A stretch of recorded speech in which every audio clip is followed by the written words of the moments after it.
Asterisk. Pakistan back in the spotlight. Silent diplomatic waves from America to Iran could reshape the world. Orders the world once again finds itself standing at a point where words are scarce, but signals are loud. Where information is not fully truth, but layers wrapped around truth itself. And within those layers, one name keeps resurfacing again and again.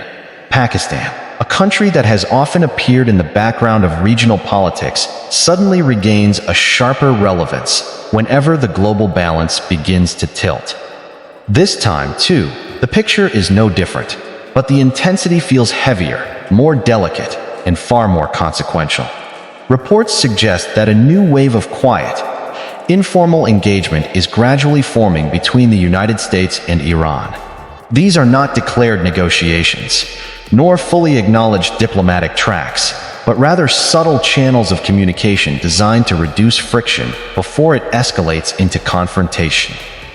Within these emerging efforts, the inclusion of regional facilitators is being discussed, and Pakistan's name repeatedly appears as a possible bridge between two deeply opposed worlds.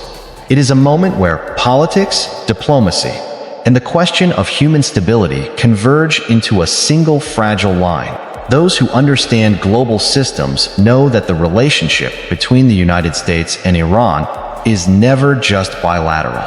It is an intricate network of energy security, defense posturing, ideological tension, and global power competition. Every slight movement in this relationship sends ripples through oil markets, international trade routes, and regional security frameworks.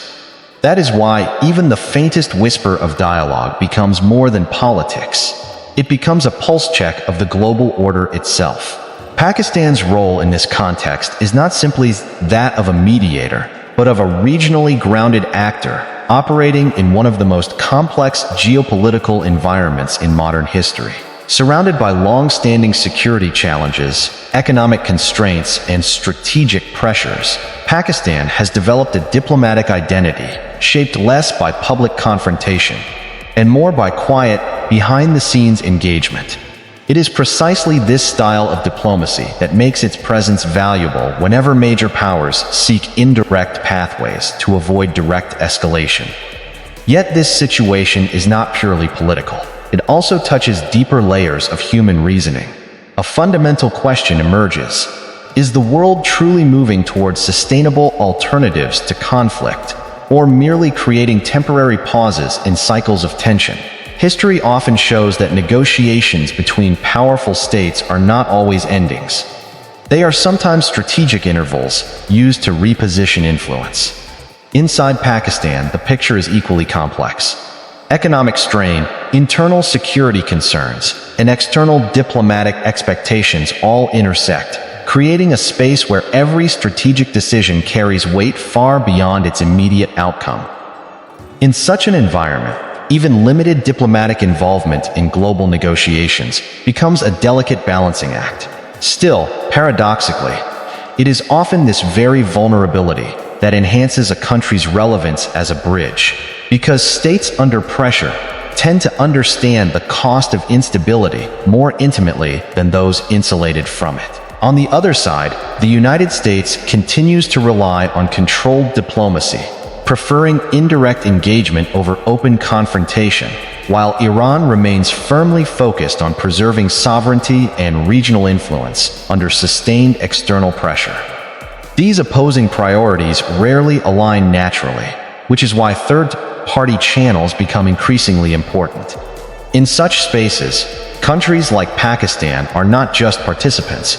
They are stabilizing connectors attempting to prevent communication breakdowns. What makes this moment particularly significant is that it extends far beyond governments.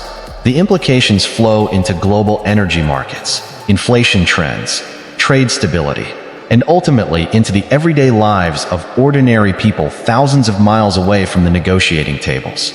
A single diplomatic shift, no matter how small, can influence oil prices, currency stability, and economic confidence across multiple continents.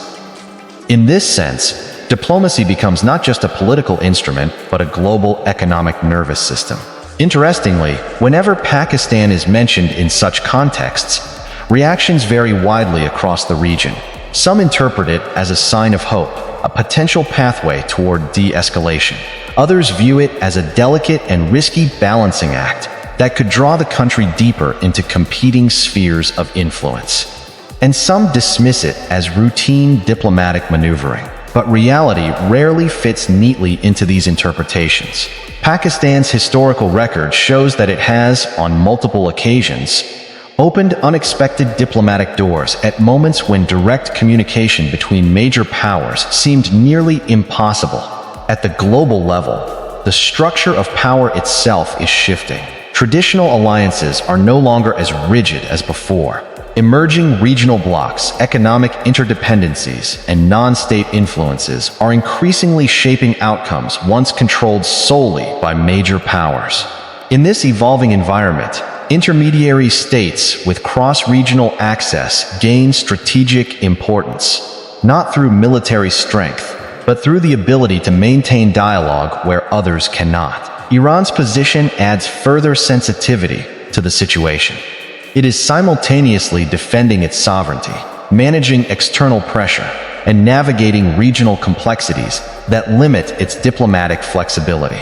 In such circumstances, indirect engagement becomes not just useful, but necessary. However, indirect engagement is never simple. It is built on layers of trust, suspicion, and calculated restraint. All of this points toward a broader transformation in how global diplomacy functions. The world is gradually moving into an era where influence is no longer measured solely by military capability, but by the ability to sustain communication under tension. Negotiation speed, credibility, and quiet connectivity are becoming as important as traditional power structures. Within this framework, Pakistan's presence, whether explicitly acknowledged or subtly implied, represents more than a diplomatic option. It reflects a broader reality of modern geopolitics. That in a fragmented world, bridges often matter more than boundaries. What lies beneath these silent diplomatic movements is not just a search for temporary stability, but a deeper attempt to maintain equilibrium in an increasingly unpredictable international system. And in that unfolding process, Pakistan once again appears. Not loudly, not directly, but unmistakably present in the spaces where global tension seeks a path toward balance.